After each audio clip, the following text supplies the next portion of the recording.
Elena Blavatsky était dans son bureau londonien lorsque l'impossible survint. Une lumière s'alluma, toute seule. Il n'y avait pas d'interrupteur, pas d'électricité dans cette pièce. Nous sommes en 1888, et en ce moment-là, elle comprit.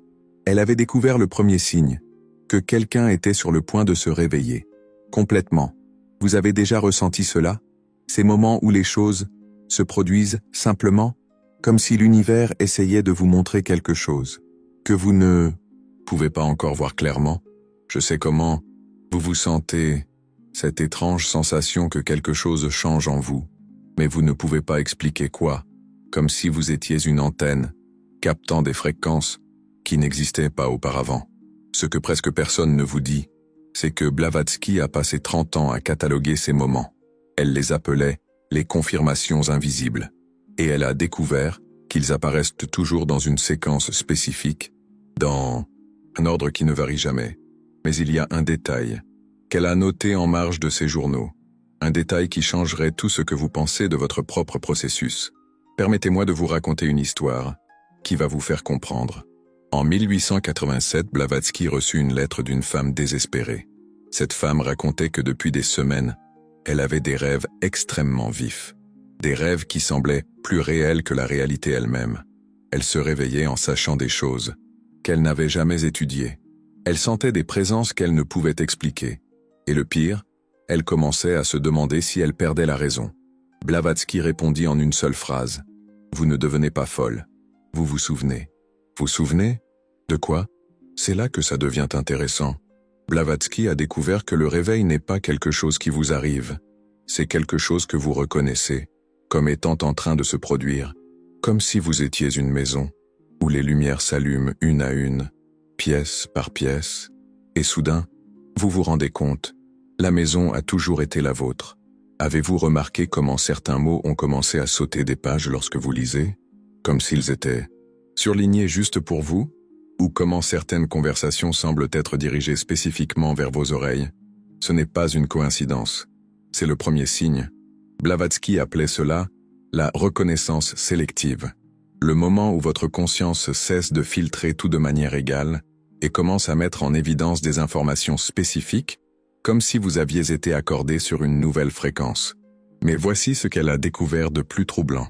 Ce processus ne peut pas être forcé, il ne peut pas être précipité, il ne peut qu'être reconnu, et il y a un test simple qu'elle a créé pour savoir si vous entrez dans cette phase. Pensez aux 7 derniers jours. Y a-t-il eu au moins un moment où vous vous êtes arrêté au milieu de quelque chose d'ordinaire? Vous brossez les dents, marchez dans la rue, faire la vaisselle, et avez ressenti une étrange sensation de familiarité, comme si vous aviez déjà vécu ce moment précis auparavant, mais pas dans une vie passée, dans une conscience plus vaste? Si la réponse est oui, vous venez de confirmer ce que Blavatsky soupçonnait. Le réveil n'est pas linéaire, il est circulaire. Vous n'allez pas dans un nouvel endroit, vous rentrez chez vous. Mais attendez, parce qu'il y a un piège dans tout cela. La femme qui a écrit à Blavatsky, 3 mois plus tard, elle a envoyé une autre lettre. Elle disait que les signes s'étaient arrêtés, les rêves avaient disparu, les synchronicités avaient disparu. Elle était en panique, pensant avoir raté sa chance. Blavatsky a ri en lisant, et elle a répondu « Ma chère, vous n'avez rien perdu, vous êtes passé au 2e signe. Le 2e signe est l'opposé du premier. C'est quand tout devient normal, silencieux, comme si vous étiez une radio avec des interférences, et soudain, le silence. Beaucoup de gens désespèrent à ce stade. Ils pensent avoir reculé. En réalité, c'est le contraire. Blavatsky expliquait ainsi, lorsque vous cessez d'avoir besoin de signes externes pour savoir qui vous êtes, c'est parce que vous avez commencé à vous reconnaître intérieurement. C'est comme apprendre à faire du vélo. Au début, vous avez besoin de petites roues. Ensuite, les petites roues ne font que gêner. Avez-vous déjà vécu cela? Des semaines ou des mois où il semblait que votre vie spirituelle était stagnante? Où les pratiques qui vous élevaient auparavant semblaient maintenant mécaniques? Où vous vous sentiez déconnecté? Félicitations, vous étiez en train de vivre le processus le plus important du réveil. Apprendre à être sans avoir besoin de confirmation extérieure. Mais il y a un piège ici, qui prend 90% des gens, pendant cette phase de silence, Votre esprit va essayer de vous convaincre que vous vous illusionniez auparavant, que ces moments de clarté n'étaient que de l'imagination, que vous êtes ordinaire, normal, sans rien de spécial. Blavatsky appelait cela la dernière résistance de l'ego. C'est comme si une partie de vous préférait rester petite, plutôt qu'accepter ce que vous êtes vraiment. Et voici le secret, qu'elle a noté en marge. La résistance ne vient pas de l'extérieur, elle vient de l'intérieur, de la partie de vous qui a peur de son propre pouvoir. Permettez-moi de vous raconter ce qui lui est arrivé. En 1875, Blavatsky était dans une telle phase, des mois sans aucune expérience transcendante. Elle a commencé à douter de tout ce qu'elle avait vécu. Un soir, assise dans le salon de sa maison, elle murmura « S'il y a quelque chose de réel dans tout cela, donnez-moi un signe, n'importe quel signe. » Rien ne s'est passé, elle est allée se coucher frustrée, et elle a rêvé d'une bibliothèque infinie. Sur les étagères, tous les livres étaient identiques, tous avec la même couverture noire. Elle en ouvrit un, il était blanc, elle en ouvrit un autre, blanc. Des centaines de livres vides, jusqu'à ce qu'une voix dise « Elena, pourquoi cherchez-vous à l'extérieur ce qui est déjà écrit à l'intérieur ?» Elle s'est réveillée, et à ce moment-là, elle a compris, le troisième signe n'est pas de « pas » recevoir des informations, c'est de reconnaître que vous savez déjà. Avez-vous déjà vécu des moments comme ça, où la réponse à une question importante est simplement apparue, pas d'un livre, pas d'un maître spirituel, pas d'une révélation dramatique, elle est simplement apparue dans votre conscience, comme si elle avait toujours été là? C'est le troisième signe, et c'est le plus dangereux. Dangereux parce qu'il est trop facile à ignorer. Nous vivons dans une culture qui valorise les connaissances externes, les diplômes, les certificats, l'approbation des autorités. Le troisième signe, c'est lorsque vous devenez votre propre autorité, et cela fait peur. Blavatsky s'est rendu compte que beaucoup de gens se sabotent d'eux-mêmes à ce stade. Ils créent des complications inutiles. Ils cherchent des problèmes qui n'existent pas. Parce qu'accepter que vous savez déjà, c'est accepter que vous avez toujours su. Et si vous avez toujours su, pourquoi cela a-t-il pris si longtemps pour vous en rendre compte? La réponse se trouve dans le quatrième signe, et celui-ci, elle ne l'a découvert que par accident. 1891. Blavatsky était malade, proche de la mort. Une disciple a demandé « Professeur, quel est le signe qu'une personne s'est vraiment réveillée ?» Elle a réfléchi en silence pendant plusieurs minutes. Puis elle a dit quelque chose que personne n'attendait. « Quand vous cessez de vous demander si vous vous êtes réveillé. » La disciple fut confuse. « Mais comment allons-nous savoir si nous progressons ?» Elena Blavatsky sourit. « Ma chère, lorsque vous marchez, vous demandez-vous si vous marchez ?» Le quatrième signe, c'est lorsque la quête spirituelle cesse d'être une quête pour devenir un mode d'être. Vous ne méditez pas pour devenir illuminé. Vous méditez parce que c'est naturel. Vous ne pratiquez pas la compassion pour être une bonne personne.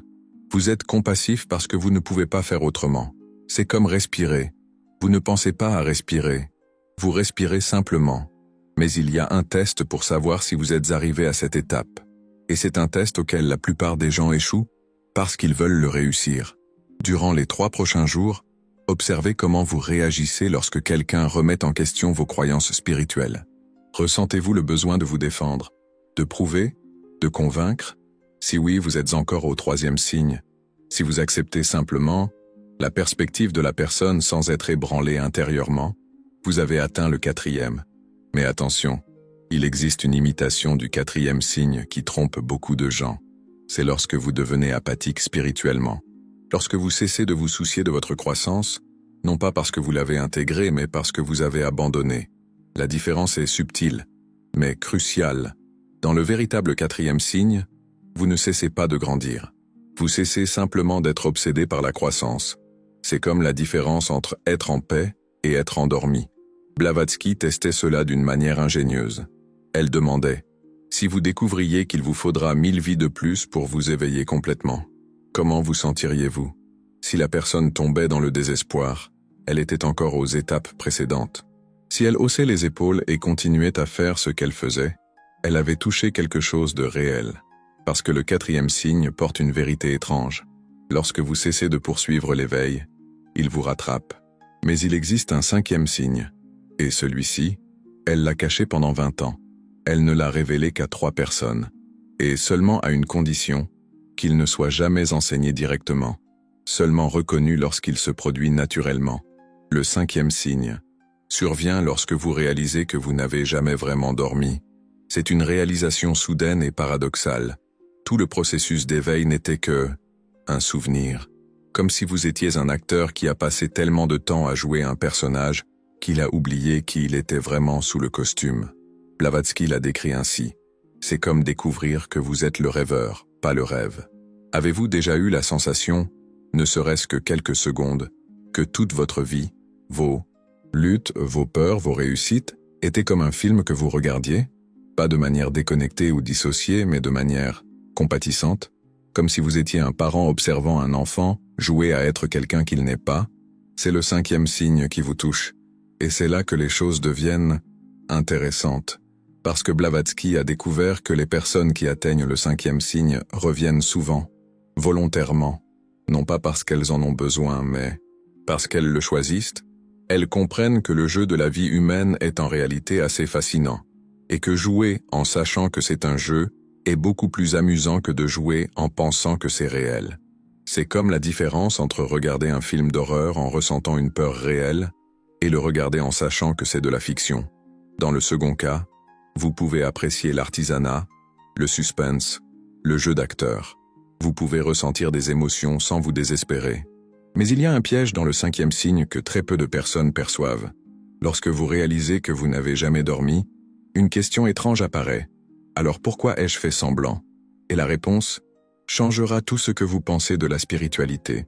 Mais avant de vous raconter cette réponse, j'ai besoin que vous compreniez quelque chose sur Helena Blavatsky que presque personne ne sait. Elle n'était pas seulement une occultiste, c'était une scientifique de la conscience. Chaque expérience qu'elle a vécue, elle l'a cataloguée. Chaque personne qui a cherché de l'aide, elle l'a étudiée. Elle était en train de construire une carte. Pas une carte géographique, une carte de la conscience humaine, un GPS pour l'âme, et ce qu'elle a découvert contredit tout ce que les livres spirituels vous enseignent. La spiritualité n'est pas une évolution, c'est une involution. Vous n'allez pas vers un nouvel endroit, vous descendez des couches d'oubli jusqu'à atteindre ce qui a toujours été là. C'est comme creuser un puits, vous ne créez pas l'eau, vous enlevez la terre qui recouvrait l'eau, et voici la partie qu'elle a notée, mais qu'elle n'a jamais publiée. Chaque couche d'oubli sert à un but précis. Ce n'est pas une erreur, c'est une conception. Vous avez oublié qui vous étiez pour pouvoir vivre l'expérience de vous souvenir. C'est comme, avez-vous déjà regardé un film pour la 2e fois? La première fois, vous vivez la tension sans connaître la fin. La 2e fois, vous appréciez la construction narrative, les détails qui vous avaient échappé, l'ingéniosité de l'intrigue. La vie humaine est ainsi. Première fois, vous vivez l'expérience. 2e fois, l'éveil, vous appréciez la conception. Mais il y a un revirement ici qui va vous faire repenser à tout. Si vous avez choisi d'oublier pour pouvoir vous souvenir, qui a fait ce choix? Ce n'était pas votre ego. L'ego n'existait pas avant l'oubli. Ce n'était pas votre personnalité. La personnalité fait partie de l'expérience, pas ce qui l'a créée. C'était vous, le vrai vous, le vous qui existe avant toute identité, toute histoire, tout drame personnel. Et cela signifie quelque chose de troublant. Tout ce que vous avez vécu, même les moments les plus difficiles, les plus douloureux, les plus confus, a été choisi par vous.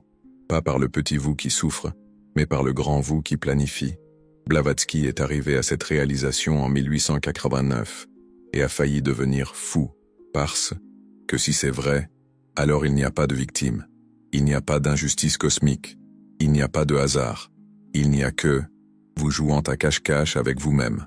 Elle a passé 2 ans à tenter de réfuter cette conclusion. Elle a cherché des preuves contraires. Elle a testé d'autres théories. Rien ne fonctionnait. Les mathématiques de la conscience menaient toujours au même endroit. Vous êtes l'auteur de votre propre expérience. Et voici ce qui est encore plus étrange. Si vous êtes l'auteur, pourquoi créer une histoire avec autant de souffrance? Pourquoi inclure la douleur, la perte, la frustration, la peur? La réponse, elle l'a trouvée dans une expérience personnelle. Une nuit de 1890, elle méditait lorsqu'elle a eu une vision. Elle s'est vue comme une enfant jouant avec des poupées.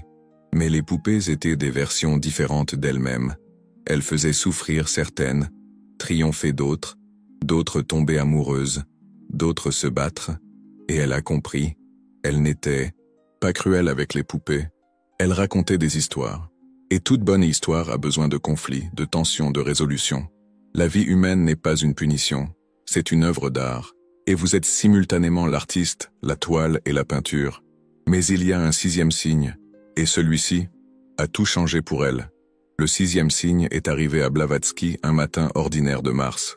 Elle prenait le thé lorsqu'elle a regardé par la fenêtre et a vu une femme marcher dans la rue. Une femme, tout à fait ordinaire, portant un panier de courses. Et soudain elle a vu, elle ne vit pas la femme. Elle vit la conscience jouant à être une femme. Comme un acteur sur scène. Mais un acteur fait de la même substance que la scène, la pièce, le public et le théâtre entier.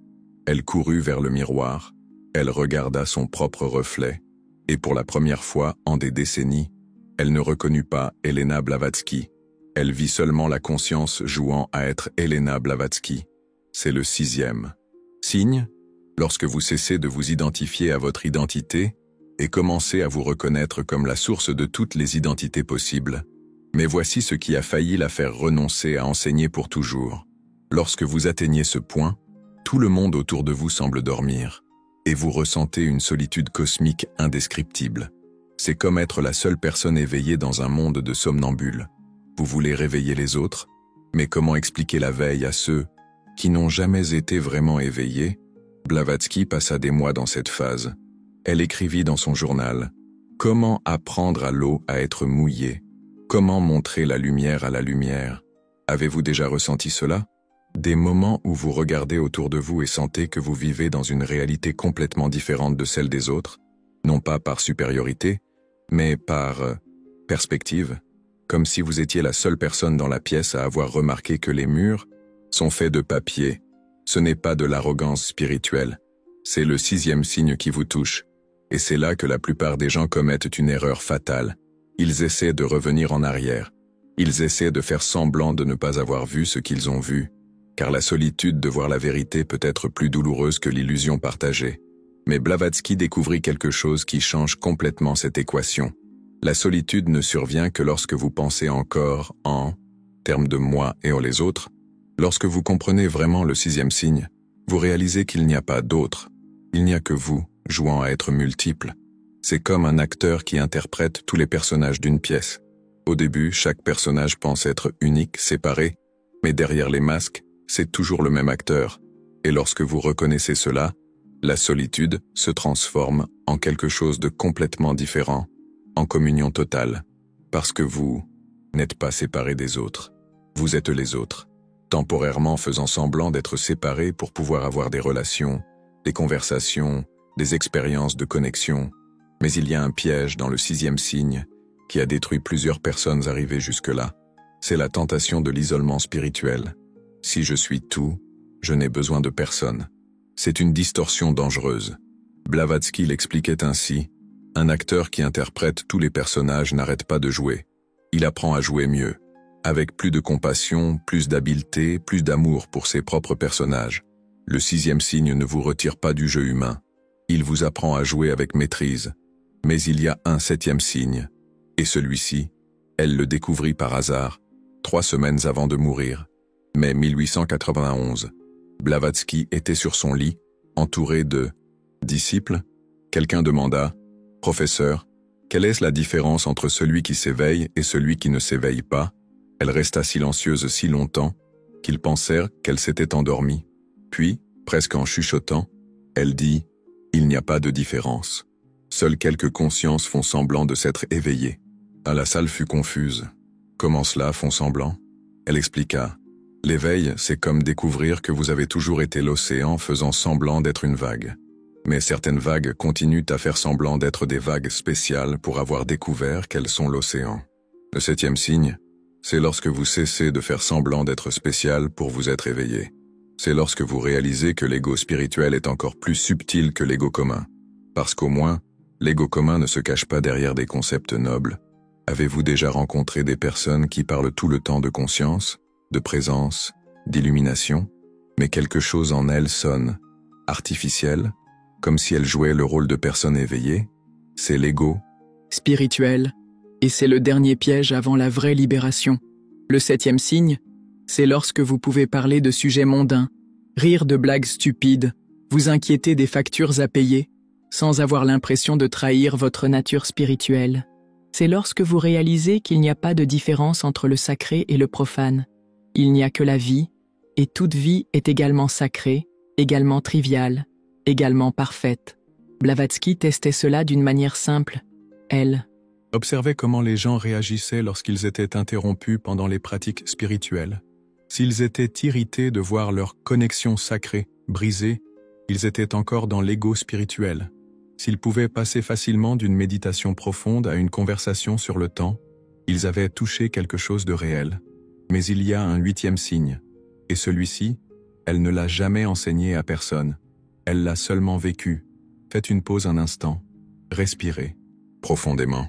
Sentez l'air entrer dans vos poumons, parce que ce que je vais vous raconter maintenant va réorganiser tout ce que vous pensez de l'éveil, de la spiritualité et de vous-même. Le 8e signe n'est pas un signe, c'est l'absence de signe. C'est lorsque vous cessez complètement de chercher des preuves que vous vous éveillez, non pas parce que vous avez abandonné, mais parce que vous avez réalisé que chercher des signes, c'est comme chercher des preuves que vous existez. Vous êtes simplement. Blavatsky atteignit cette phase au cours des derniers mois de sa vie. Elle cessa d'enseigner sur l'éveil. Elle cessa de parler de conscience. Elle commença à parler de jardinage, de littérature, de politique. Les disciples furent inquiets. Ils pensèrent qu'elle régredisait. En réalité, elle avait transcendé la spiritualité elle-même. C'est comme apprendre à lire. Au début, vous devez penser à chaque lettre, chaque mot. Après un certain temps, vous lisez simplement. Vous ne célébrez pas votre capacité à lire. Vous lisez simplement. Le 8e signe, c'est lorsque vous vivez simplement, sans avoir besoin d'étiquettes, de catégories, de niveau de conscience. Avez-vous déjà eu de tels moments où votre vie spirituelle a simplement disparu? Non pas parce que vous avez perdu la connexion, mais parce que vous avez cessé de distinguer entre connecté et déconnecté. C'est comme la différence entre être conscient de respirer et respirer simplement. Mais voici le revirement final que Blavatsky a découvert. Le 8e signe est aussi le premier. C'est un cercle. Vous commencez par chercher des signes d'éveil et vous finissez par n'avoir pas besoin de signes. Mais ensuite, vous réalisez que vous n'en avez jamais eu besoin depuis le début. Toutes les phases, tous les signes, tout le voyage. Ce n'était que vous jouant à chercher ce que vous n'avez jamais perdu. C'est comme chercher des lunettes qui sont sur votre tête. Vous pouvez chercher pendant des heures, désespérer, demander de l'aide à tout le monde, jusqu'à ce que quelqu'un pointe. Elles sont là, sur votre tête, et vous riez. Pas un rire de soulagement, un rire de reconnaissance de la comédie cosmique. Blavatsky appelait cela la blague finale de la conscience. Toute la souffrance existentielle, toute la quête spirituelle, tout le désir de s'éveiller, c'est la conscience jouant à cache-cache avec elle-même. Et la grâce n'est pas d'arrêter de jouer, c'est de comprendre que c'est un jeu. Mais il y a une dernière chose qu'elle a dite, 3 jours avant de mourir. Une disciple demanda, « Maîtresse, quel est donc le but de tout ce processus? Si nous sommes déjà ce que nous cherchons, pourquoi passer par tout cela ?» Blavatsky sourit une dernière fois et dit, « Parce que, ma chère, comment sauriez-vous ce qu'est la lumière si vous n'aviez jamais connu les ténèbres? Et voici la vérité ultime sur les signes de l'éveil. Ils n'indiquent pas que vous êtes en train de vous éveiller. Ils indiquent que vous vous souvenez que vous n'avez jamais dormi. Chaque lumière qui s'allume dans la maison de votre conscience n'est pas une nouvelle lumière. C'est la même lumière qui a toujours été là, simplement révélée pièce par pièce. Et lorsque toutes les lumières sont allumées, vous percevez quelque chose d'extraordinaire. Il n'y a pas de maison. Il n'y a que de la lumière. Lumière jouant à être maison, pièce, obscurité, découverte. Vous êtes cette lumière. Vous avez toujours été cette lumière. Et si vous entendez cela maintenant, si ces mots résonnent quelque part au plus profond de vous, c'est parce qu'une des lumières vient de s'allumer. Non pas parce que vous avez fait quelque chose de bien, non pas parce que vous le méritez, mais parce que le moment est venu pour cette lumière de se révéler. Et peut-être, juste peut-être, vous commencez à soupçonner que toutes les autres lumières sont aussi là, en attente. Non pas pour être allumées, mais pour être reconnues. Elena Blavatsky a passé toute sa vie à cartographier ce processus. Elle a créé un GPS pour l'âme. non pas pour vous conduire quelque part, mais pour vous aider à reconnaître où vous avez toujours été, chez vous. Et si vous êtes arrivé jusqu'ici, si ces mots ont pris un sens sur des niveaux qui dépassent la compréhension mentale, c'est parce que vous n'avez jamais quitté la maison. Vous avez simplement fait semblant de partir pour pouvoir connaître la joie du retour. Bienvenue à la maison. Les lumières ont toujours été allumées. C'est vous qui aviez fermé les yeux. Et maintenant, vous vous souvenez comment les ouvrir. La seule différence entre avant et maintenant, c'est que maintenant vous savez que vous avez toujours su. Et cela, selon Elena Blavatsky, c'est tout ce qu'a toujours été l'éveil. Se souvenir que vous avez toujours su. Peut-être est-il temps d'arrêter de chercher des signes. Peut-être est-il temps d'être le signe.